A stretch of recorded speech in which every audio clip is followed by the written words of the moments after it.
So ayun guys, welcome back ulit sa ating meal prep series. July 30 na ngayon, isang araw na lang katapusan na naman July at nakumpleto na naman natin ang meal prep series ng isang buwan, consistent at walang sablay. Okay, ang meal prep natin for today's video is yan, hati kami ni Miss ng luto rito pero siya ang pinaka talagang majority gumalaw ngayon. Okay, so ayan, ito yung meal prep natin. Ulam natin is healthy na meatballs, 1:1 yan, kumbaga kalahating lean pork, kalahating gulay. So, healthy yan. Wala tayong ginamit na oil dyan. Talagang in-air fry lang natin yan. Then, itong ating sunny side. Kita nyo naman, malasadong malasado. At ang ating tansyahang kanin, wala pa yung 1 cup of rice. At ang ating main event na ulam, yung luto ni Mrs. talaga na ginisang munggo, maraming daon ng ampalaya at daon ng malunggay yan, guys. At ang pinanggisa niya dyan, yung mantika mismong nakuha natin dito sa meatballs na yan, ayun yung ginamit niyang panggisa dyan. So, ayan nga, nakapagpa-repair na rin tayo kay Nanay Lina at ang sabi niya, tigas daw ng ulo ko na naman, tumatanda na lang daw siya,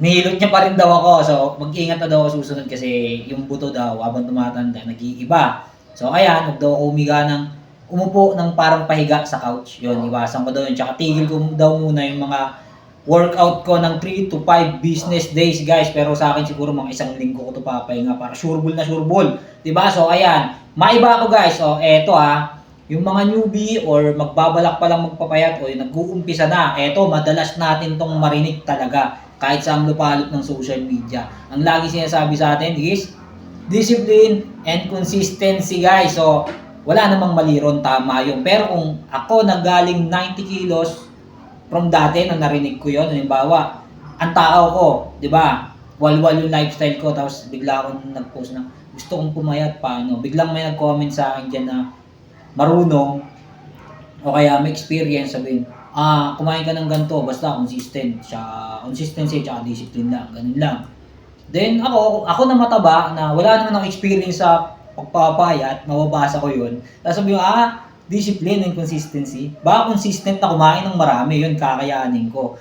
Hindi naman talaga siya mali, pero may kulang dun, guys. Alam nyo kung ano, hindi ko sinasabi na hindi ko sila kinukumpetensya, pero eto kasi para sa akin, sa personal experience ko talaga, from 90 kilo nga, na hindi naman din madaling pinagdaanan ko, kulang siya. Alam nyo kung ano yon? Ang mauuna sa lahat, practice. Practice, guys, practice. Pag nag-practice ka, ganito lang yan kasimple Nag-practice ka ng konti, halimbawa, sanay ka sa under rice, practicein mo bawasan, gawin mong 3 cup of rice lang yan.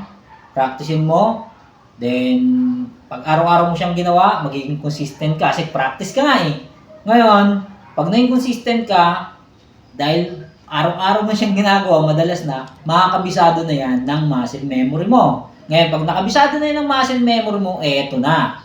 Dadating yung time dyan na sasabihin mo na, eto na naman. Kakain na naman ako ng konti, tapos mag-workout ako. Dahil nga meron ka na practice mo na, may consistency ka, nakabisado na ng muscle memory mo, bigla mo na lang siyang gagawin kahit mababa yung drive mo. Kasi nga, dun na na-develop ang disiplina. So, ganun siya, guys.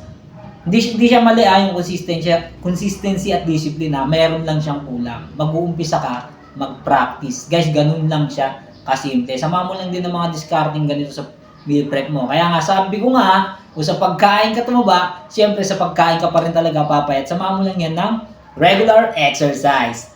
Ciao!